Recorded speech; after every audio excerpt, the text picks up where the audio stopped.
Yeah, go ahead. All right, welcome back to another episode of the Pin High Podcast, presented by Pin High Media. This week we had a compelling leaderboard with Emiliano Grillo and Adam Schenk. Just kidding. But we have the Memorial tournament this weekend, elevated event, great field. So let's get into it.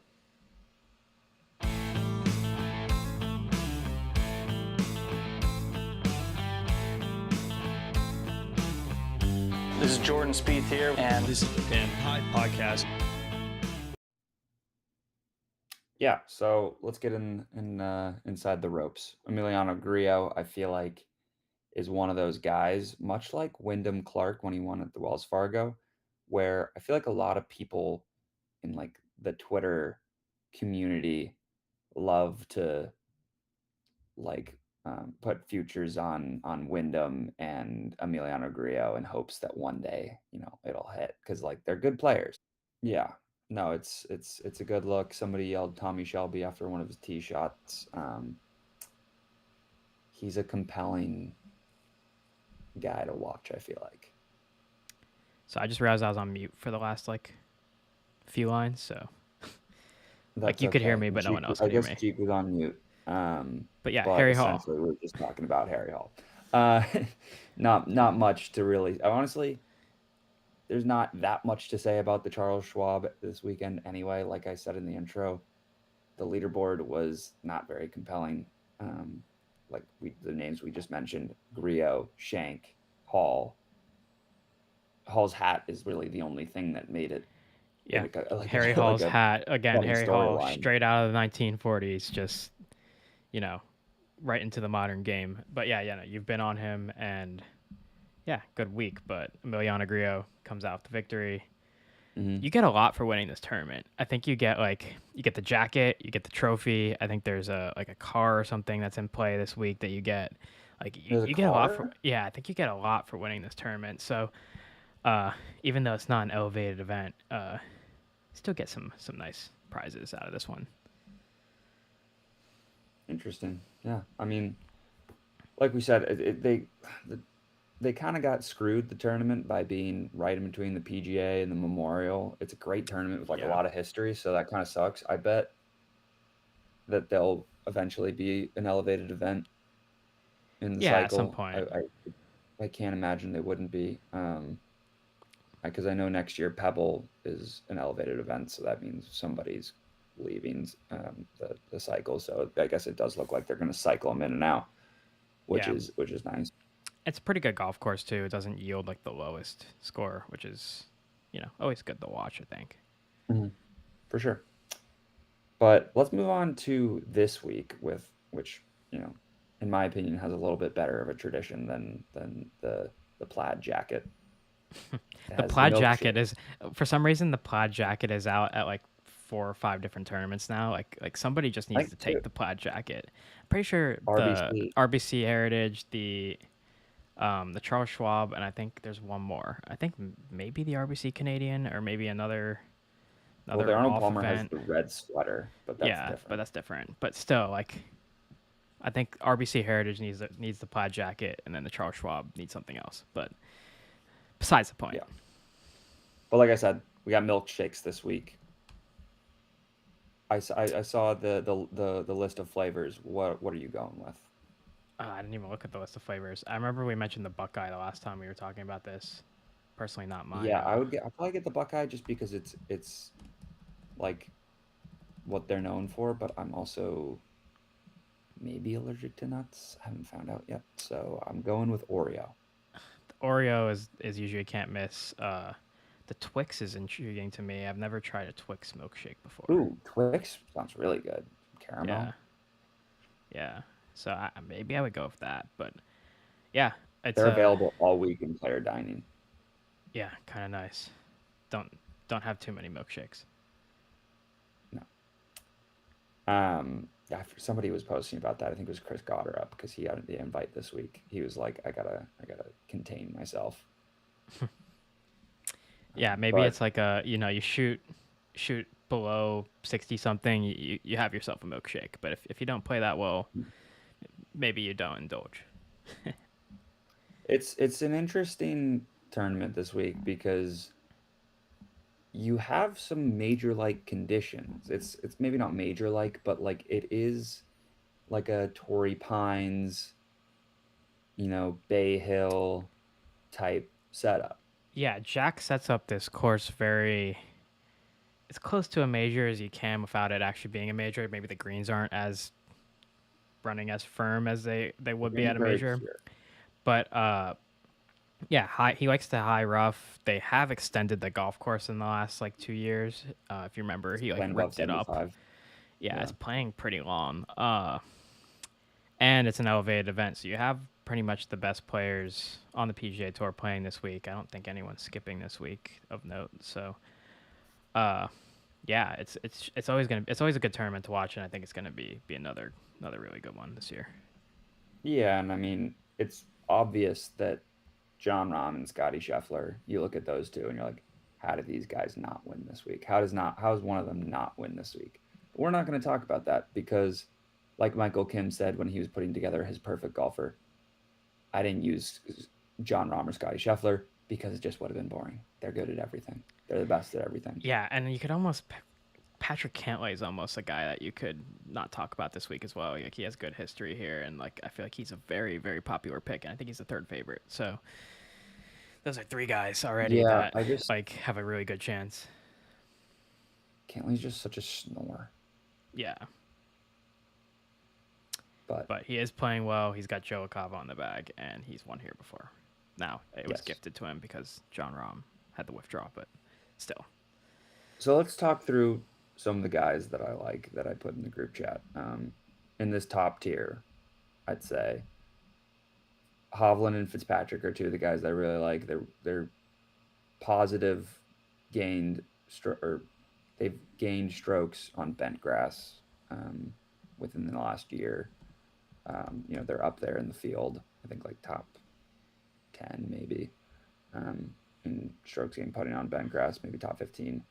And I don't know. They feel like they're just in really good form. Fitzy won the RBC. I know it's a little bit of a different setup, but he's got the driving distance. He's got the short game. And then Hovland's just in incredible form in this kind of format or this layout of course. He's just Yeah, though playing great. I was saying I could be talked into Hovland. I haven't done a ton of research on it, but I do see his eighth in strokes gain off the tee.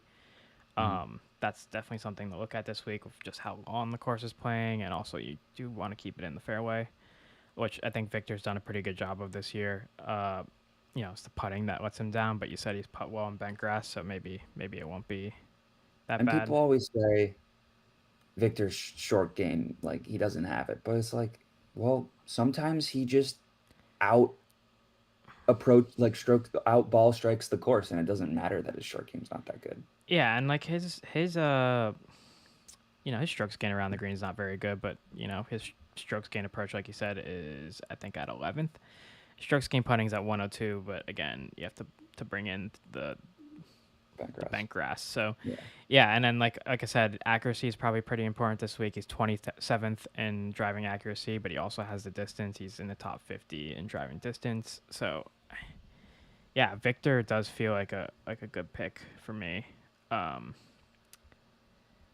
guess going to Fitzy. Fitzy again, you said above average off the tee as far as distance is concerned. So that's not going to be a worry.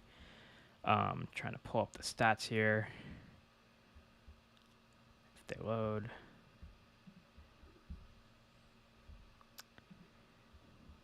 There we go. So yeah, Fitzy 44 strokes gain off the tee, 29 strokes gain putting this year. His driving distance again in the top 50-ish, kind of around Victor's. Not as accurate as Victor has been this year. He's been spraying the ball a little bit, 105th in driving accuracy. His green in regulations, his percentage is kind of low for some reason. I mean, I guess his strokes gain around the green has been good, but green's in regulation, 112. Didn't think I'd see that. Yeah, Fitzy has like an okay record here. He has like a solo third finish. I think he got cut last year, but he gained strokes in everything but putting. He lost 3.5 strokes putting somehow. That's brutal. Yeah. which doesn't make sense because he's also a good bent grass putter.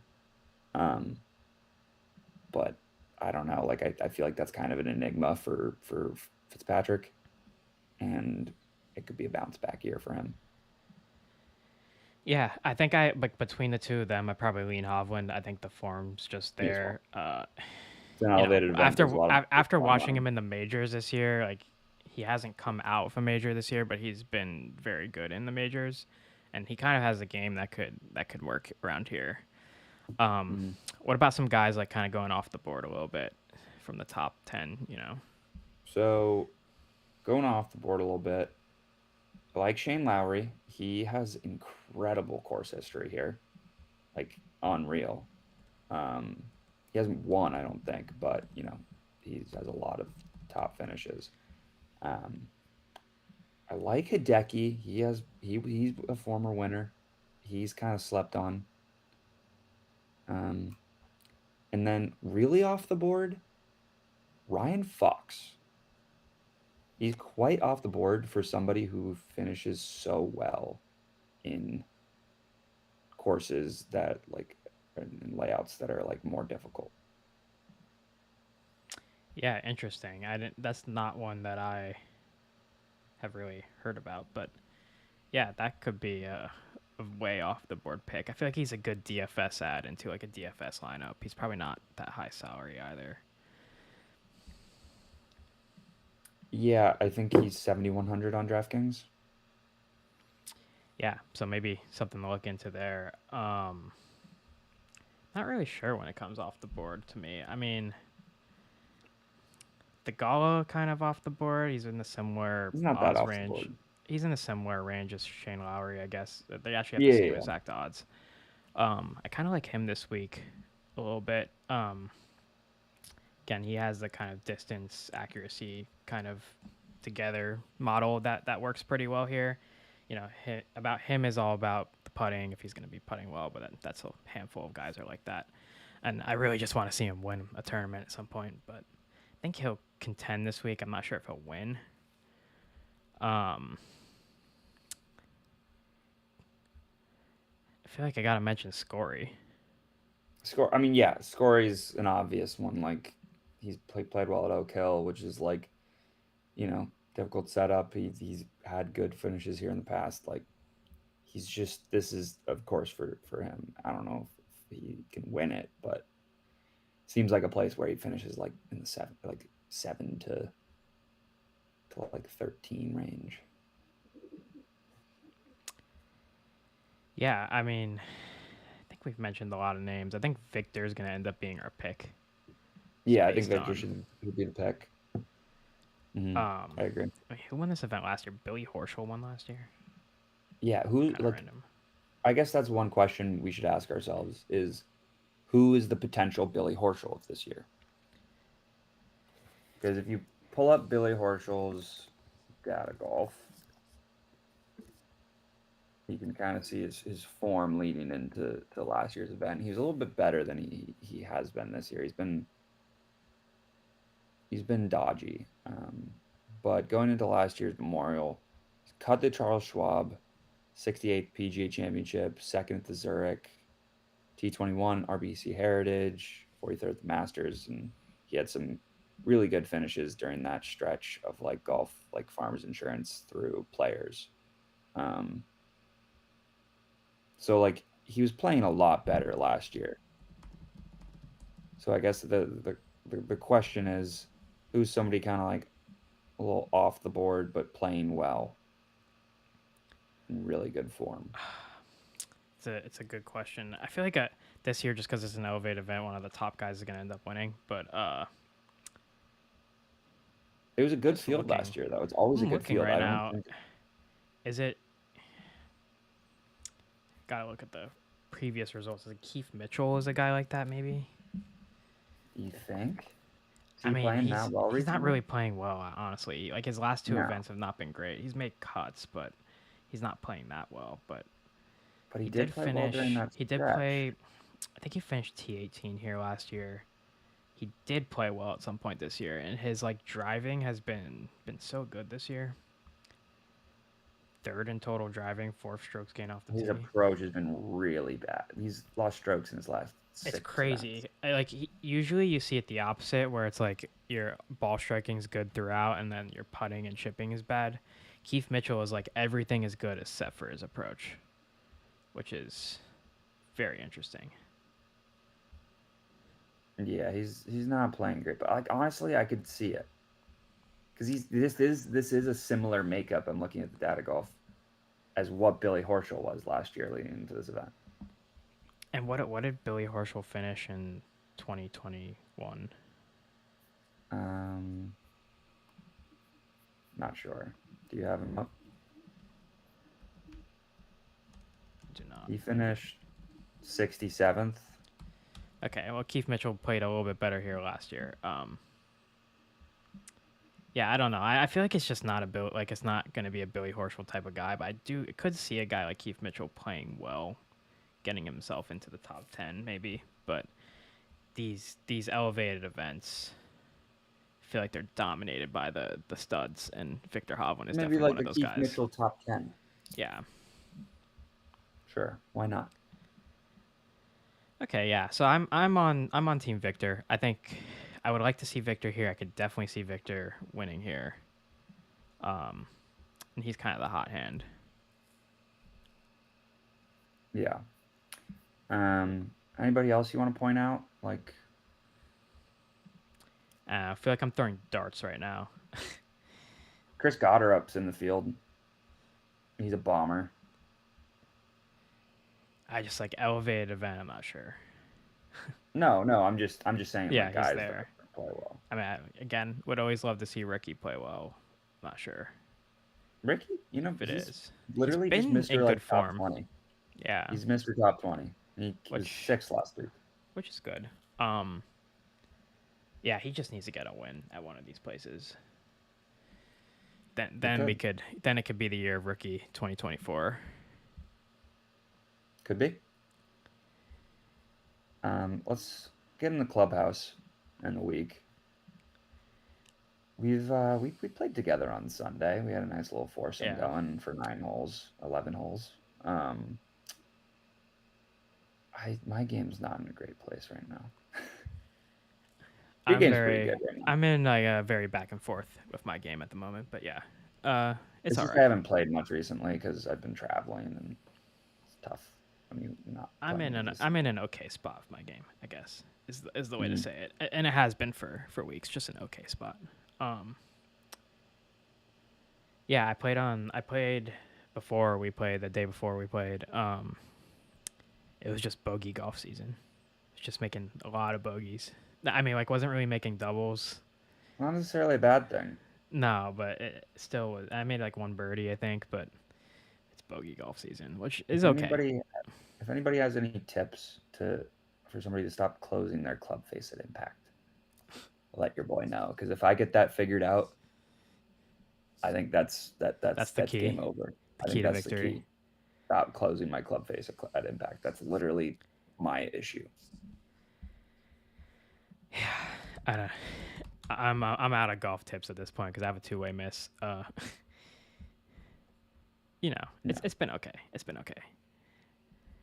Can't complain that much. One thing I did want to mention, that there's a lot of LIV golf drama going on. I don't know if you've seen everybody's going back and forth about the Ryder Cup. Should they be in the Ryder Cup? Should they not be in the Ryder Cup? I think we talked about it last week. Yeah, I just want a take. My take is, I would say, pretty rational, and it's that like it should be it on one hand it should be the top 12 versus the top 12. On the other, you put yourself in a position that you knew was going to be like this, so you have to go out and force their hand and be like, yeah, there's no doubt that can help us win. Brooks Koepka, he will be on the Ryder Cup team. He will be, like, he's gonna be on the Ryder Cup team. Sergio Garcia, still pretty good player, put himself in a position where I just don't think there's any way he makes the Ryder Cup team unless they really have no bias, which they will. My take is you're in LIV golf now. You got to earn your way through the majors. If you have, you You three signed up for top that when you 10. took You all have that three money. top 10 major finishes, and yes, you deserve to be on the Ryder Cup team, depending on how the LIV season's going. But yeah, Rory had to take that. He supports Brooks Koepka for making the U.S. team. I mean, he basically is already on it because of points already, but he doesn't support any of the European players, which is interesting. That's like his team. I think. Yeah, I don't know. I don't really. I don't know how much that makes sense. I think if I heard more of more context, but I think at the end of the day, it just comes down to what I said. It's like you knew what you were signing up for, and is it fair? Maybe not, but like that's what happened, and it's just the way it's going to be. Although I do think that people's minds on live players are kind of changing because of Brooks Yeah, Koepka. for the He's most pushed a part. good narrative for live players, and their performance in majors have pushed a good narrative for them as players, not really the league. I think the league's kind of still stinks. Yeah, I mean, your best players in the world are still your best players in the world. Like, newsflash. Yeah. They Yeah. haven't really dropped Mm. off. Yeah, and then one other thing, Matt Wolf is now a LIV free agent. I don't know if you've seen that. He's just kind of a, pardon my French, he's just kind of a dickhead nowadays. Yeah, apparently the vibes were not there. That's the official quote. Yeah, I don't know. So apparently he's Also, Nike paying $2 billion potentially. I would love to know if there's any validity on that because I don't know it's about that. live golf. Who's making a $2 billion investment in live golf? And they're not even in LIV, just one team on LIV, Smash GC. Like they're just trying to buy Smash GC. Yeah, I which don't is think that's a $2 they're billion basically looking to entity. buy Brooks Koepka, but That's ridiculous. they already $2 have Brooks billion Koepka. is so much money. There's no way there's any validity to that. And if they actually do buy them for $2 billion, my faith in the economy is just gone. Yeah, but I guess the Koepkas and Jason Kokrak worth $2 billion. They don't even I don't even know who their replacement is for Matt Wolf right now. I don't know. Well, I guess we'll find out at the next event, whenever the hell it is. I don't really know how often live events are. I mean, yeah, Seem like what do they you don't do happen with quite Matt often. Wolf? Like, is there like a trade? Do they like go get another player, and does Matt go to another team, or is he just like out of pro golf now? And there's some pretty bad live golf teams, so like There are, but like it's just wild. He signed for LIV Golf, and he might not have a spot anywhere after this. maybe not. Like it's one Matt thing, like Wolf on the fall PGA off. Tour, if you lose your tour card, you go to the Corn Ferry Tour, you try to earn it back, or you go play in Europe, or you go whatever. Like there's not really any options if you get cut from a LIV team. Do we know what the suspension is on players? Is it indefinite? Yeah, I think it's just indefinite. It's Okay. not. Yeah, they haven't really said what it is, and like some guys have withdrew their memberships as well. So Yeah. like I don't know if there's a path back to the PGA Tour from LIV Golf. You've made your choice. Yeah. For now, at least. I'm sure if Brooks Koepka said he wanted to go back to PGA Tour, they'd probably open him with open arms. But I don't think he will though. I think like he's got the life right now. yeah, no, he gets to prepare for the majors basically all Yeah. times a year. Good for him. Good for him. But Yeah, that was just like yeah, an we got a interesting pretty thing we should bring up. good stretch of golf coming up. Got RBC, US Open. Should be fun. Yeah. Final gun to your head prediction on who wins this week. You got me on the Victor Hovland train, but gun to my head, Patrick Cantlay. He's boring, but Gun to my head, John Rahm.